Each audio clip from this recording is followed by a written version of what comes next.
Good morning, brothers. Welcome to today's lesson. So, yesterday we were speaking about the introduction.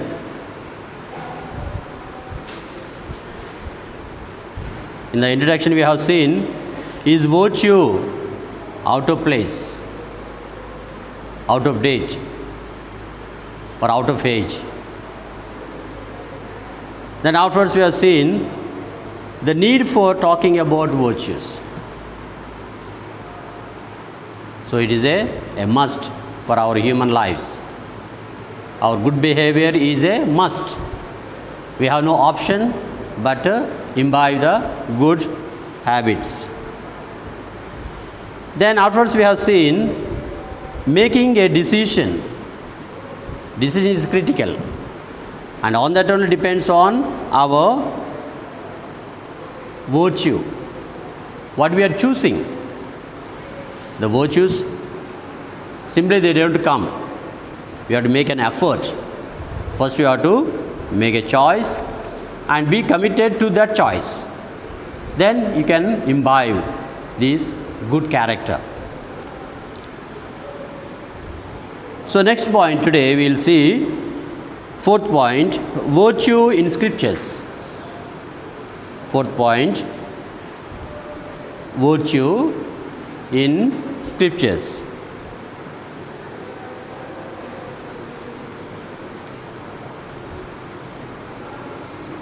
Before going further, we will read some of the references from the scripture. Book of Wisdom, first reference, Book of Wisdom, chapter 5, verse 13, 1-3. So we also, as soon as we were born, ceased to be, and we had no sign of virtue to show, but were consumed in our wickedness. The next reference, letter to Philippians. Letter to Philippians, chapter 4. Chapter 4, verses 8 onwards. Finally, beloved, whatever is true, whatever is honorable, whatever is just, whatever is pure, whatever is pleasing, whatever is commendable, if there is no an excellency, and if there is no anything worthy of praise, think about these things.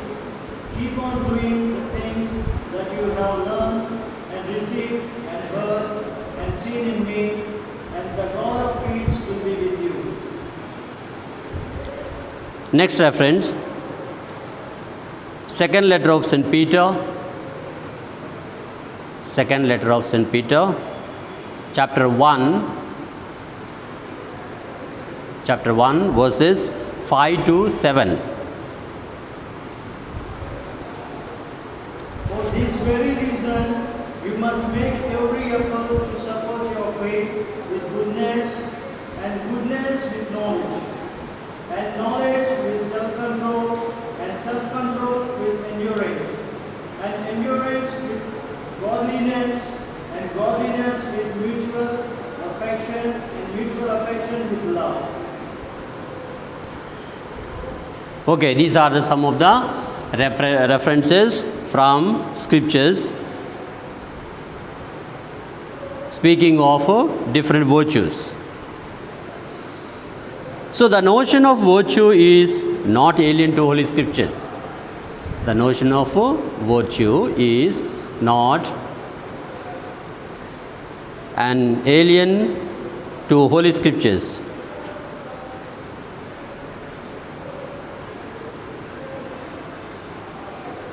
Although the term virtue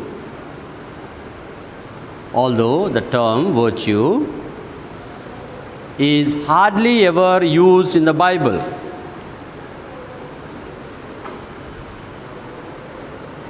The term virtue is hardly ever used in the Bible.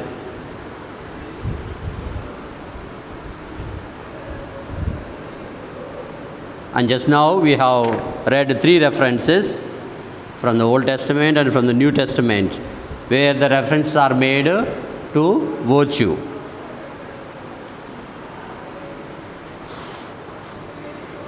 But concrete virtues are mentioned, but concrete virtues are mentioned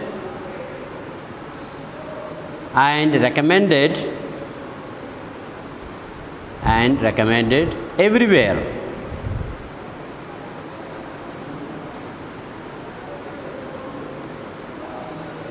So some of the virtues we see that are mentioned in the Old Testament frequently are justice, obedience,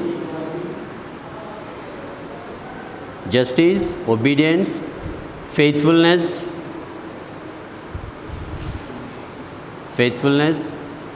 mercy,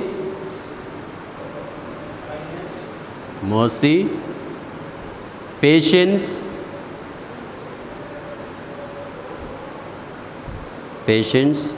trust in God,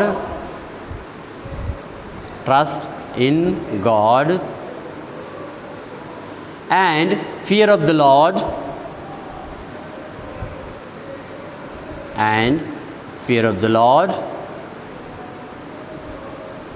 are some of the virtues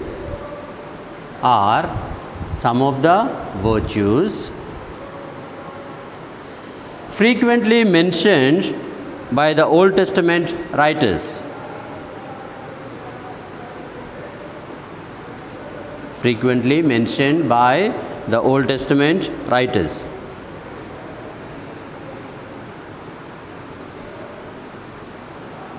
All these virtues also appear again, all these virtues what we mentioned just now also appear again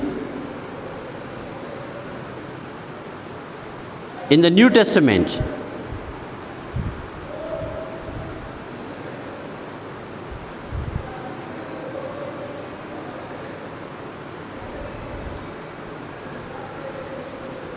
So in the New Testament we see against the legalistic attitude of the Pharisees in the New Testament,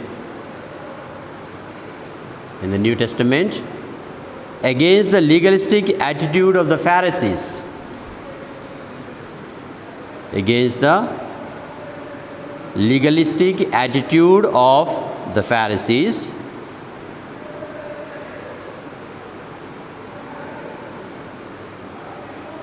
Christ emphasizes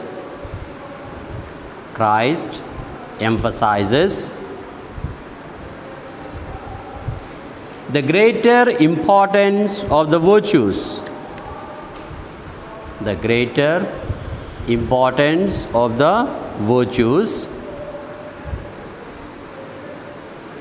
of justice,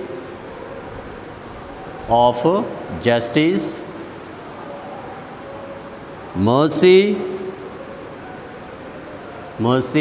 and love.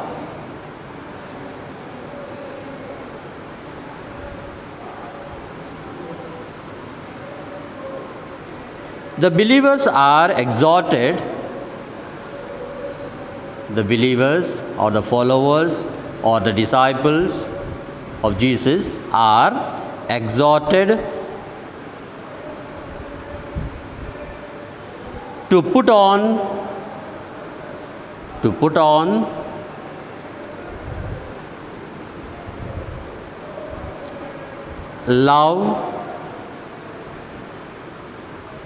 love, gentleness, peacefulness, patience,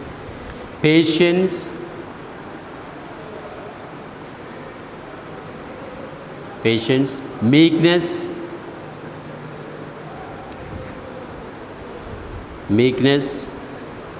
compassion,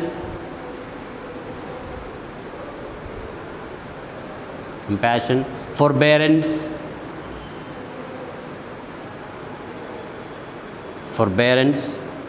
self-control, self-control, sincerity,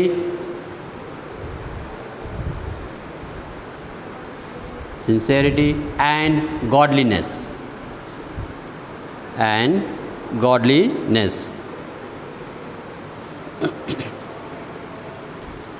Reference: letter to Ephesians, chapter 4,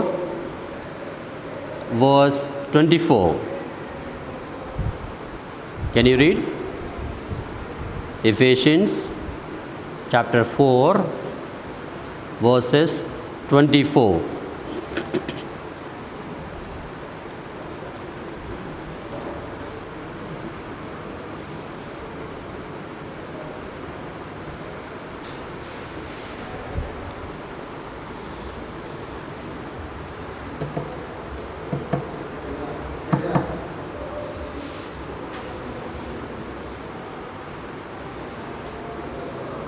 And to clothe yourselves with a new self, created according to the likeness of God, in true righteousness and holiness.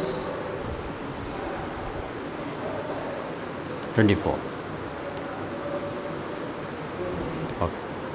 Okay. So, the new nature is virtuous nature. When we find in a person self-control, compassion, forbearance, sincerity, patience, peacefulness, gentleness, this is the new nature of a child of God. New nature of a child of God. These qualities are seen. As we say, put on. So when we put on different dresses, we look differently. Same body, but putting on a new dress or a new color or new shape changes our expression. So also these virtues, the virtues of Christ. That's why St. Paul is reminding, put on new nature. So this is a new nature we should long for, we should aspire, putting on the nature of Christ. So that's a new virtuous life. So that is an attraction, a new identity we are going to get because of Christ. So what St. Paul reminds, remove your old nature, do away with your old nature. Now after removing our old nature of being human, sinful and vicious, in living in bad company and bad ways, now we have to replace that with the new nature of Christ. And the new nature is seen, these qualities. If these qualities are there, people recognize as children of God. So that is an obligation to take on, put on a new nature. And there's a virtuous nature. This new nature is a blessing. New nature is an attraction. And this new nature gives life in its abundance. When we are sincere, lot of tension is reduced. Loss of tension is reduced. Why people are sick? Why people are tensed? Because there is no sincerity. Something is wrong within, is burning. When something is burning within, we cannot hide it, but we cannot bring out. So there's a dilemma. That's why word is insincerity means not coming with agreement with the nature outside. What is a lie we say? When do we come to say is a lie? Our speech is not in accordance with the reality outside. Outside reality is, suppose raining. Now we say, no, it is not raining. So what is reality? Raining is reality. And our speech should correspond to the reality, but our speech is not corresponding. That's called insincerity. But if sincere, if it's raining, we say it's raining, that's called truth. The reality is, and what my speech also corresponding to that reality. So this also, here also, as a child of God, we need to put on this new nature. That new nature fruits are seen. When a person is sincere, serenity is there, peacefulness is there. Such a person is comfortable with anyone. Suppose a person has said lie, then that will be burning inside. Suppose one of the person comes in, one who knows the reality, and both of you are there, then what will happen? That is a inside fear. And people try to escape from the situation. Because at any time it can come in contrast.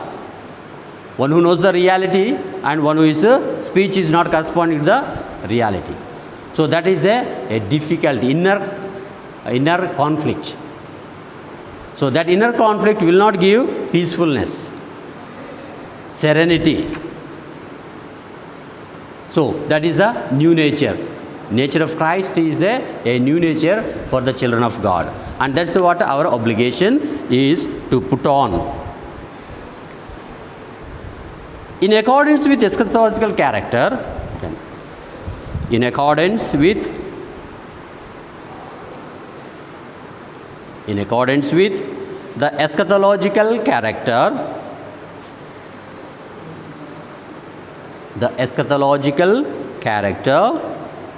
of the Christian message,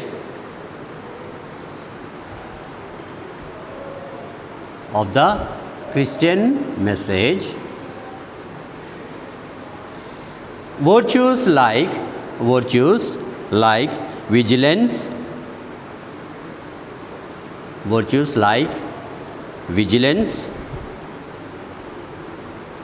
joyful readiness,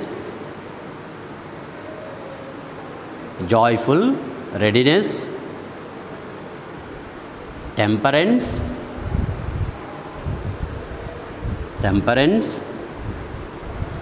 steadfastness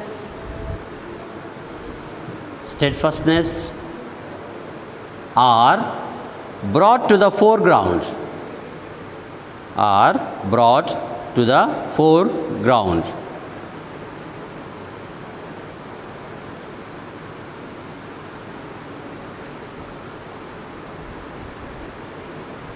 What is the eschatological character of our life?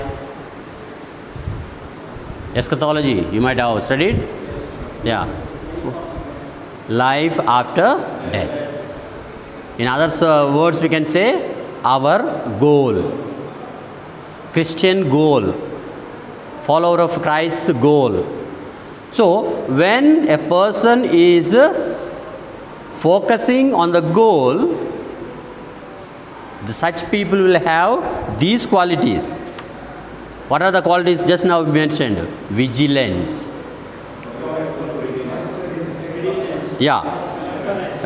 Temperance, steadfastness, then joyful readiness, not gloomy. What to do, I happen to be. So, self-criticism, I cannot but I have to. This like it becomes obligation.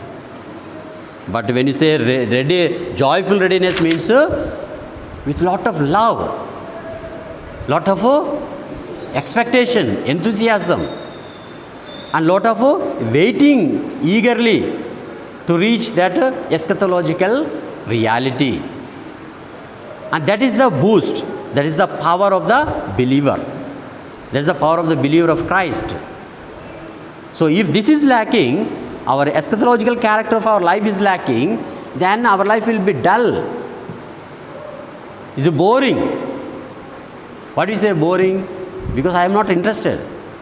Somebody is forcing me to do, I am doing. So for somebody's sake I am living, I am living for my sake. When we live for our sake, then that interest comes. We do that kind of works in time and out of time. In season and out of season. What makes you to do work out of season? Normally by a rule we do only stipulated time. Once time is there, we are up, you say time is up. It is somebody's work. Time is up for somebody's work. If it is your work, there is no time up. Always in time you are. And on time you work. And out of time you work. Because of your personal involvement in the job. So this virtuous life also is, for somebody's sake if you live, it will be bored. It will be hard. And we give up. And so many our companions will be examples. My friend A has given up, my friend B is given up, so I am also giving up. We have a strong support, left and right. But a follower of Christ needs to put on this new nature. This new nature is given when you live with eschatological character. And that's what important. That's what very, very important. And grammatically, I say few sentences. A person looking towards goal. We can say prepositions as a person working from the goal. And another statement is a person working off the goal. Is there any difference in these two sentences?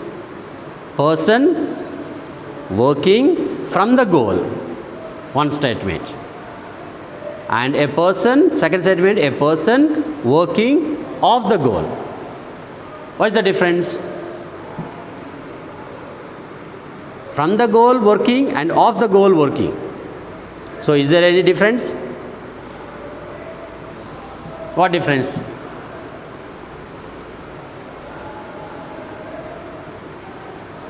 It's not only mere grammar. Two prepositions are put differently, but the reality is completely different. You have to think, pause a while. We get the message. It's not a few preposition is different in the sentence. Grammatically, if you see, only preposition is different. Off the goal and from the goal. But the reality is two realities. Do you get? What is that? Off the goal means you are away from the goal. Off the goal means you are away from the goal, you are trying to reach the goal. That is off the goal. And you are working from the goal means already you are with the goal. You reached your goal. From there you are working. So, you yourself are identifying with the goal. When you work from the goal, you have strong capacity to work hard, to pull and to remain steadfast till you achieve. That is your power. That is the power of your commitment. You are working from the goal. That means mentally and psychologically you are already with it.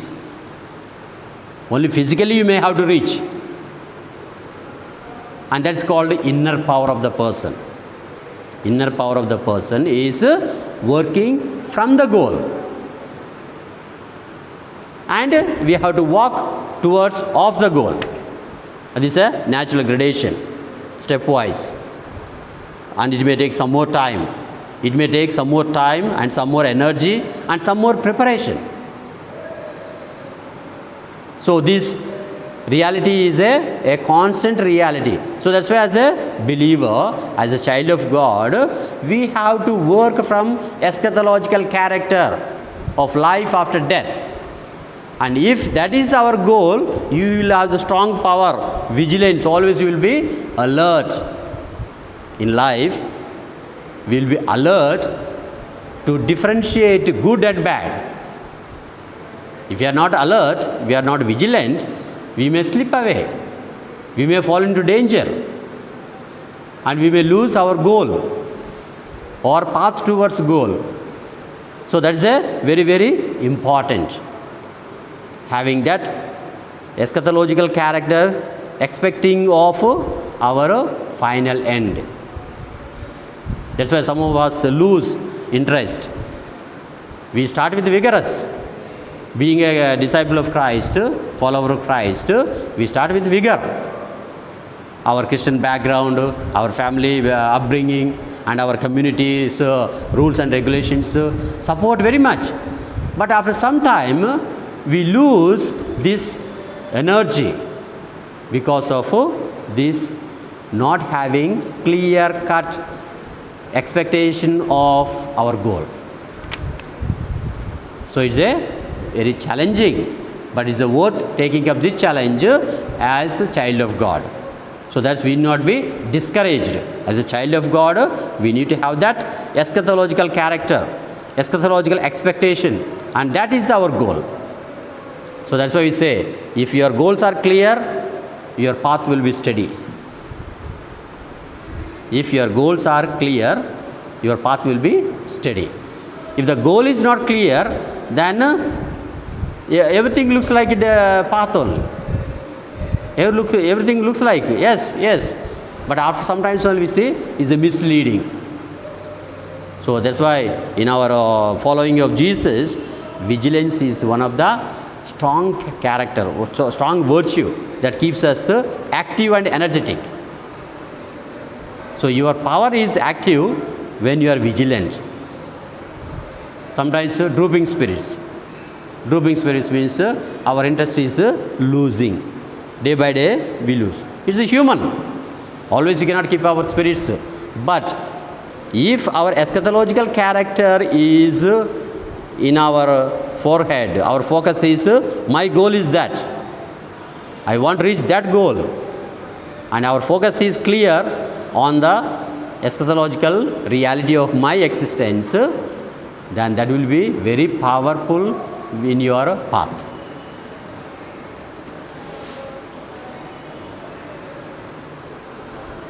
Christian perfection consists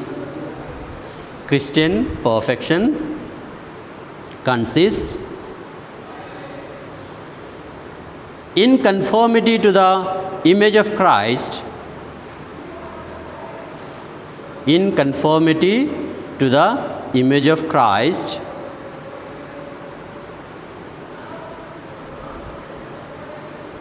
reference Romans 8:29,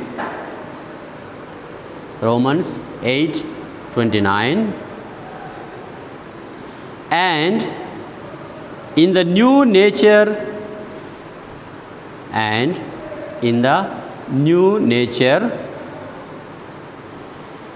created after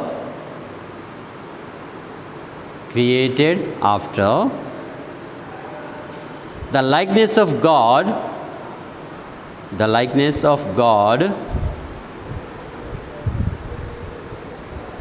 in true righteousness and holiness.